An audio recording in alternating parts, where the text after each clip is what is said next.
Which one of these paintings would you say is the better one? What about these two?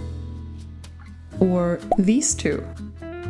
If you're an aspiring or beginner artist, the answers might not be that obvious at first glance, or maybe you have an instinctual preference, but you can't really put into words why you prefer one painting over the other. And by the way, the artworks on the left side of the screen are by famous artists throughout history, and the ones on the right are some of my older paintings. This is one of the biggest challenges when you are just starting out learning art. Art is subjective, yes, but it also kind of isn't. There are rules in art, or guidelines, if you will, building blocks that make up good art. Kind of like the plot structures in really good stories. Can you tell a story or make a painting without following the rules? Yes. Will other people like it as much? Probably not. So one of the best things you can do as a beginner artist is to learn how to deconstruct good art so that you can learn from it, so that you can see what's not working in your own art and know what to change to make it work. Hi, and welcome to part 3 of my DIY art school series, where I give you a step-by-step plan to learn art on your own without burning out or getting bored or quitting. My name is Louise. I am a self-taught watercolor artist and art educator. I followed the exact steps in this series to teach myself art and build an art business where I now sell my art to collectors all over the world, and I teach art on this channel and in my online courses. In the previous video, I talked about what I believe is the best first step to take when you are just starting out as an artist. Spoiler alert, it is not about binge watching tutorials or diving straight into a practice routine. It's to get clear on why you want to learn art in the first place and to find your inspirations and your art role models. Now let's dive into the topic of this video, which is how to analyze all of this art that inspire you and all of your favorite artists, and to learn from it, to break it down into its components so that you can absorb it, so that you can make it a part of your own art if you want to. What even is good art?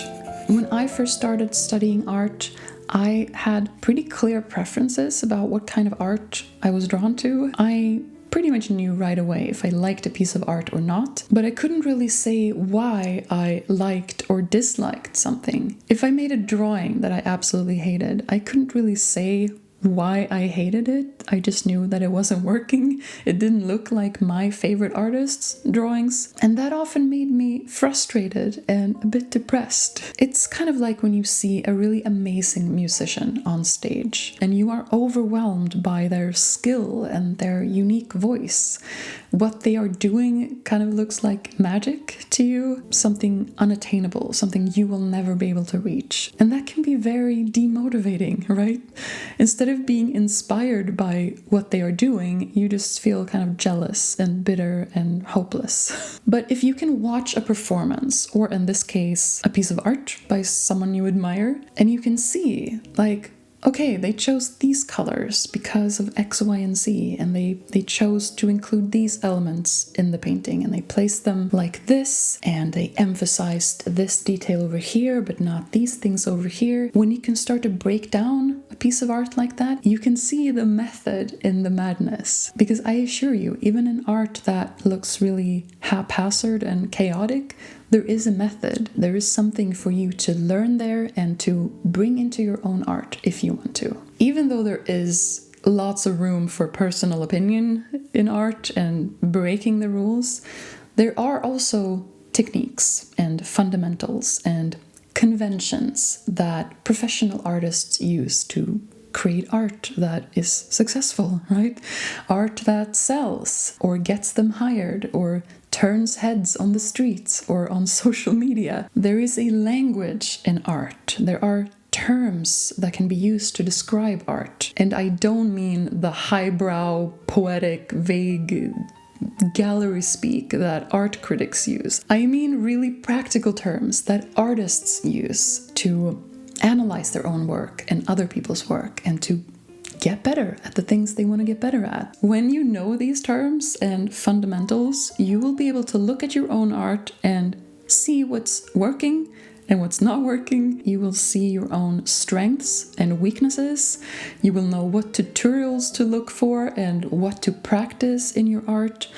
And you will know how to take your art in the right direction, how to achieve your goal style or create the work of your dreams. So what are these terms and foundations? If you research art fundamentals or you search for the term fundamentals of art, basics of art, you will find many different versions of this list. Based on my own studies, this is how I would break down the components of a piece of art. We have, first of all, medium. What tools and materials did the artist use to create this artwork? And that might be graphite pencil or charcoal or pastels or watercolor, oil paints, acrylics, gouache, inks. There's a long list. Every art medium comes with its own strengths and limitations. So knowing the medium that someone has used is really important in order to analyze their process and achieve something similar in your own art, if that's what you want. And keep in mind that many artists work in several different mediums. Sometimes in the same painting, they mix and match different mediums. They create mixed media art, as it's called. Next, we have 4 different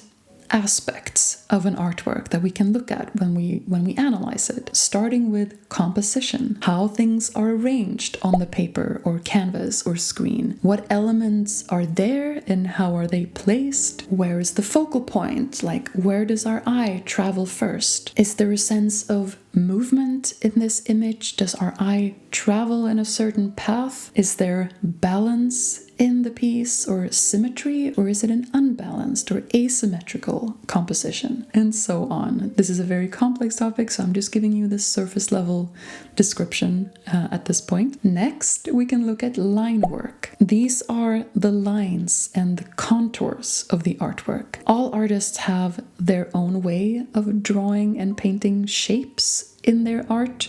Some use a lot of lines and contours to do it, others don't rely on that at all. Then we have value. These are the lights and the shadows in the artwork and all of the different tones in between, the midtones we call those. A drawing without any values at all would look kind of like the pictures in a coloring book.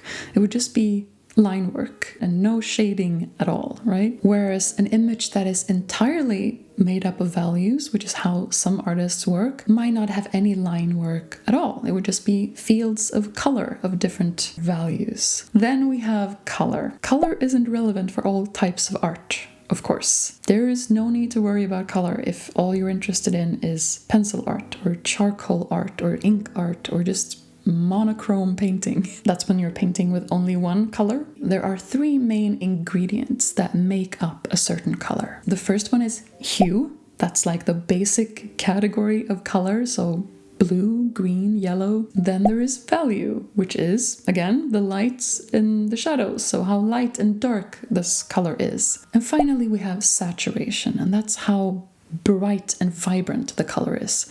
A really saturated red, for example, is going to be like fire truck, almost glowy red. And a desaturated red is going to look kind of muddy or grayish. Zero saturation of a color is basically just grayscale. Some other terms that artists like to talk about when it comes to color are color temperature, like how hot or cold a color is, and color harmony, like how to combine different colors in a painting to create an interesting result. In general, a good thing to look at in art is contrast. Good artists think a lot about contrast in their art. Contrast creates drama, it creates interest and nuance in an artwork. And when an artwork lacks contrast, it tends to look kind of flat and bland and not very interesting. Here are some examples of my early drawings and paintings. As you can see, There is not a lot of contrast happening here. Nothing really stands out. If I were to turn these paintings into grayscale, it would be even more obvious. The mid-tones all just kind of blend together. Compare that to some of my more recent artwork here. If my subject is really dark, I make sure that my background is bright in order for my subject to pop against the background. I also create more dynamic backgrounds where I use a darker color against the brighter parts of my subject so that you can clearly see the edges. Some of my edges I make really crisp and high contrast, and other edges I sort of tone down so that they are not popping as much. I also try to work with contrast in my colors so that they complement each other better. A lack of contrast, unless it's deliberate and part of someone's distinct style, is usually a telltale sign of a beginner artist. And a strategic use of contrast is often what sets really strong art apart from not as strong art. And a side note here, it is completely okay to disagree with common opinion about art. In fact, I highly encourage you to. If you really love something that a lot of people seem to hate, or you absolutely hate something that other people seem to love, stand your ground. Your opinions and preferences are just as valid as someone else's. They are what make up your unique voice and style. What I'm talking about here are just the most general and most agreed upon rules of good art. But for every rule, there is a way to break the rule and do it confidently and spectacularly. All right, so these are the main building blocks of art, as I see it at least, and some of the terms that might be the most useful to you when analyzing and describing art. Let's practice it together. Here is a painting by Lucy Newton, one of my favorite artists. If this was an artwork that I wanted to deconstruct and learn from, what questions can I ask myself when looking at it? Number one, what medium is this? And a bit of searching will usually reveal that answer. I went to her website and I browsed around for a bit, and then I eventually found the answer I was looking for on her About page. She works with several different mediums, mostly watercolor, but also some pencil and some pen and ink and wax crayon. Okay. Now I know what to look for in her art, so let's look at this painting. Gorgeous painting of a barn owl. What do I like about this painting and why? And what stands out to me the most about this painting and all of her work is the contrast between really loose and abstract, messy backgrounds and a subject that is really crisp and in focus. There is a lot of detail on this owl. It almost looks photorealistic in some places, but the background is really messy and stainy and chaotic. I like the way she combined these colors. There is a cooler blue grayish color in the background, and then there is a warmer, almost coffee stain type of burnt umber or raw umber or whatever that color might be. Combining warm and cool colors is a great way to create a more interesting looking artwork. Looks like she might have used some of those wax crayons in the background, because I see some lines that don't really look like watercolor, and there is probably other mediums going into the owl because it's so detailed. It's incredibly hard to paint watercolor in this photorealistic way. It doesn't look like it's only watercolor. So now let's break it down into the other categories, starting with the composition. What catches my eye first in this painting? Well, clearly the owl. The owl really stands out here. It's high contrast, it's very detailed, whereas the background is softer and more fluid. What are the main components of this painting and how are they placed on the canvas? So this owl is not placed dead center on this canvas. It's a bit off to the side and it's looking into the painting. It is placed diagonally. Also, it matches the background in the strokes of the background match the angle of the owl. So there's that diagonal feeling. There's a lot of white space around in the background. She hasn't filled in the entire background with paint, which I like. Watercolors often look better when there is some breathing room, when you leave lots of whites of the paper shining through. Line work. Do I see a lot of clean lines and contours? Are there sharp edges and soft edges? Are there textures? Yes, I see all of this here, which is just another example of how these elements combine into a more interesting looking artwork. There is a lot of line work, both in the background and in the owl. There are sharp edges and soft edges, so there's a combination of both, creating this sense of contrast in this painting. And there's a lot of texture. There are different textures in the owl itself, so we have the softer, fluffier parts of the owl, and then we have the more crisp, sharp looking parts. The beak is really sharp, the eye is very high contrast, and there's also texture in the background. And combining different mediums like she has done here, using these crayons combined with the more watery, flowy watercolor, creates a mixture of different textures, and that creates a more interesting result. I can see some paint splatter up here, and yeah, there's just a really nice mixture of textures and edges going on here. Then we have values. Where is the light coming from? What are the lighting conditions of this scene? The lighting in this scene is a bit on the softer side, so there aren't any really harsh shadows or highlights here, so it's more of an even lighting situation. There is lighter colors on top of the subject and darker colors underneath. So we have some shadows under the wings, for example, and there are some really clear distinctions between the lights and the darks. So the parts of the owl where it's really bright, like the feathers are white, we can see a sharper line against the background. So there are some darker tones in the background there. A really useful exercise when looking at values is to turn the image black and white, to remove all the color, desaturate the image. That's going to make it clearer how dark the darks really are and how bright the highlights are. And another technique is to squint at the artwork, because then you can filter away some of the details and you just see the fields of lights and darks and midtones and the different fields of color. So it simplifies the painting for you. Color. What is the most dominant color in this painting? Well, there are two dominant colors. We have this warm brown color both in the background and in the owl, and then we have the grayish blue-gray tones in the background as well. So it's a pretty simple color scheme in this painting, and yet they create a very dynamic, harmonious looking result. Are they saturated or desaturated? I would say the colors in this painting are pretty desaturated. They aren't really yelling in your face. They are pretty muted and toned down. Are the colors light or dark?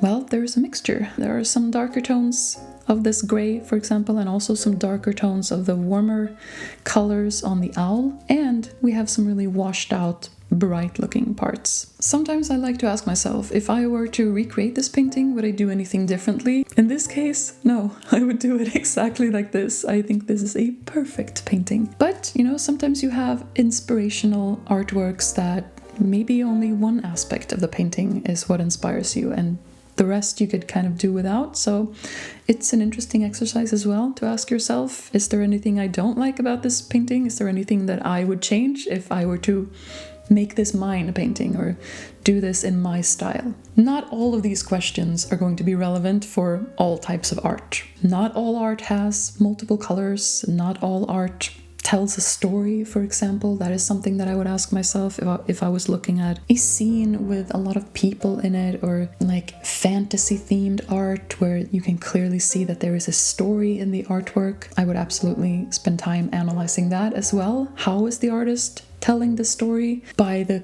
composition they use, or the colors they use, the overall mood, for example, of a landscape.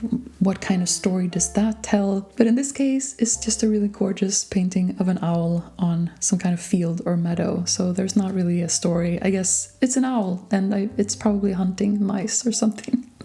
That is the story that I see. So not all questions will be relevant for all art. Use the questions that are relevant for the particular artwork that you are looking at. If all of this feels a bit complicated at the moment, don't worry about it, okay? It takes a lot of time and practice to see these elements in an artwork, and even more time and practice to incorporate it into your process as an artist. It is one thing to know these things in your mind, like the theory of how art works, these art fundamentals. It is a completely different thing to actually be able to do that when you are sitting in front of an easel or you are trying to paint or draw something. So if all of this feels overwhelming, just relax. Just keep these things at the back of your head, and the more you practice, the more it's going to feel like second nature to you. So here is some homework for you. Select a few artworks by one of your role models. Look at them side by side, and you can do this on a platform like Pinterest or on just a folder on your computer. Analyze these artworks from the perspective of these categories. So medium, composition, line work, values, color. Write down the qualities and the commonalities that you see. What is their line work like? How do they portray lights and shadows? What colors do they like to use? Are there any recurring color combinations in their work? How do they like to structure their compositions? Where do they place things on the canvas? Do they include just one subject or many subjects? Do they render backgrounds or not? What do their backgrounds look like? Write down anything you can think of. And in my Notion template, the Artist's Studio Companion, I have a feature called the Style Planner, where you can do just this. You can upload pictures of your favorite artworks and analyze them, and even view them side by side with your own art to clearly see the differences. It's been a very useful tool for me to improve my art quicker and to develop my goal style. And there's a link in the description if you want to check it out. When you have made your analysis, write down 3 to 5 things that you want to focus on first, that you would like to study and practice and bring into your own art. So that might be mediums you would like to try out, or subjects you would like to focus on, techniques you want to try, or just qualities that you would like to bring into your own artwork. We will build upon these in the next video, where we will actually start to flesh out our own DIY art school, our own study curriculum. So stay tuned, and if you are not yet subscribed to this channel, I recommend doing so if you don't want to miss any future videos. Thanks for watching today, and I'll see you in the next one.